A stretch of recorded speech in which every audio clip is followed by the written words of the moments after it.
കാര്യസ്ഥൻ മലയാള സിനിമയിലൂടെ എത്തി RDX എന്ന സിനിമയിലൂടെ പ്രേക്ഷക മനസ്സിൽ ഇടം നേടിയ നടിയാണ് മഹിമ നമ്പ്യാർ. വളരെ പെട്ടെന്ന് തന്നെ താരത്തെ ആരാധകർ സ്വീകരിച്ചു. ഇപ്പോൾ ഒന്നിലധികം ചിത്രങ്ങളിൽ അഭിനയവുമായി തിരക്കിലാണ് മഹിമ. അടുത്തതായി ഷീനികം നായകനായി എത്തുന്ന ലിറ്റിൽ ഹാർട്സ് എന്ന സിനിമയിലാണ് മഹിമ നായികയായി എത്തുന്നത്.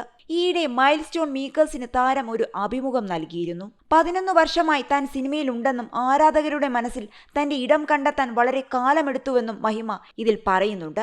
തന്റെ പേര് മാറ്റിയതടക്കം കരിയറിലെ തന്റെ വളർച്ചയെ സഹായിച്ചുവെന്നും മഹിമ പറയുന്നു.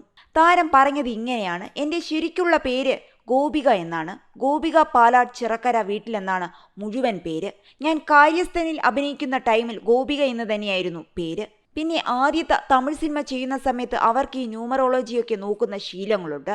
അങ്ങനെ ആദ്യത്തെ തമിഴ് സിനിമ ചെയ്യുമ്പോൾ M എന്ന അക്ഷരം എനിക്ക് നല്ലതാണെന്ന് പറഞ്ഞ് ആ സിനിമയുടെ പ്രൊഡ്യൂസർ പ്രഭു സോളമൻ സാറാണ് എനിക്ക് മഹിമ എന്ന പേരിടുന്നത്. അത് കഴിഞ്ഞ ശേഷം വീണ്ടും ന്യൂമറോളജി നോക്കിയിട്ട് പറഞ്ഞു 2 പേരുണ്ടെങ്കിൽ കരിയറിന് നല്ല വളർച്ചയുണ്ടാവുമെന്ന്.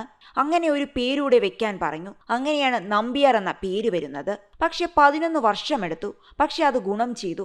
മഹിമ എന്ന പേര് മലയാളത്തിൽ രജിസ്റ്റർ ചെയ്യാൻ 11 വർഷമെടുത്തു. വളരെ ചെറുപ്പത്തിൽ തന്നെ സിനിമയായിരുന്നു എൻ്റെ മനസ്സിൽ. ദൈവം ആ മോഹം നേടാൻ സഹായിച്ചു. എൻ്റെ പ്രൊഫൈൽ മാറി തുടങ്ങിയത് തമിഴിൽ മഹാമുനി എന്നൊരു സിനിമ ചെയ്തു. അതുവരെ ചെയ്ത കഥാപാത്രങ്ങൾ പേരിന് മാത്രം ഒരു ഹീറോയിനായിരുന്നു. വളരെ ഡീഗ്ലാമറൈസ്ഡ് ആയൊരു കഥാപാത്രമായിരുന്നു മഹാമുനിയിൽ. ആലോചിച്ചിട്ടാണ് ആ കഥാപാത്രം ചെയ്തത്. 2 ഹീറോയിനായിരുന്നു സിനിമയിൽ അഭിനയിച്ചത്. എനിക്ക് പക്ഷേ നല്ലൊരു സ്വീകാര്യത ലഭിച്ചു. അതിനുശേഷം പെർഫോം ചെയ്യാൻ സാധ്യതയുള്ള നെഗറ്റീവ് റോളുകളടക്കം ഞാൻ ചെയ്തു തുടങ്ങി. അതിനുശേഷമാണ് എനിക്കൊരു മാറ്റം വന്നു തുടങ്ങിയത്.